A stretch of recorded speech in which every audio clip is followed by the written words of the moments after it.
আগামী 5 দিন দক্ষিণবঙ্গের কোথাওই দিনের তাপমাত্রার খুব একটা হেরফের হবে না। এই রকমই গরম থাকবে। দিনের বেলা সর্বনিম্ন আপেক্ষিক আর্দ্রতা 20 থেকে 40% আশেপাশে থাকতে পারে। 70 থেকে 90% আশেপাশে থাকতে পারে সর্বোচ্চ আপেক্ষিক আর্দ্রতা।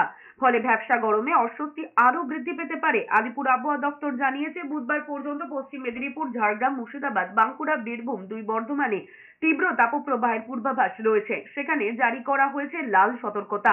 দক্ষিণ 24 পরগনাতেও রয়েছে তীব্র তাপপ্রবাহের সম্ভাবনা। সেখানে কমলা সতর্কতা জারি করা হয়েছে। দক্ষিণবঙ্গের বাকি জেলাগুলিতেও চলতে পারে তাপপ্রবাহ।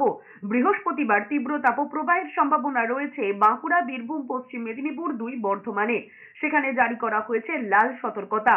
দক্ষিণবঙ্গের বাকি জেলাগুলিতে তাপপ্রবাহের পূর্বাভাস দিয়েছে হাওয়া অফিস। সেখানে জারি করা হয়েছে কমলা সতর্কতা।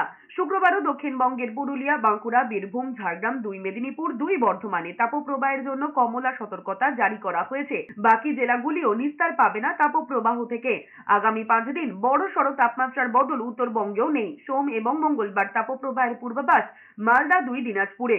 বুধবার তাপপ্রবাহ হতে পারে মালদা এবং দক্ষিণ দিনাজপুরে। সেখানে জারি করা হয়েছে কমলা সতর্কতা। স্বস্তি নেই জলপাইগুড়ি, কোচবিহার, আলিপুরদুয়ার জেলায়। আগামী 5 দিন আপনার বৃষ্টিপাতের কোনো সম্ভাবনা আমাদের দক্ষিণবঙ্গে নেই।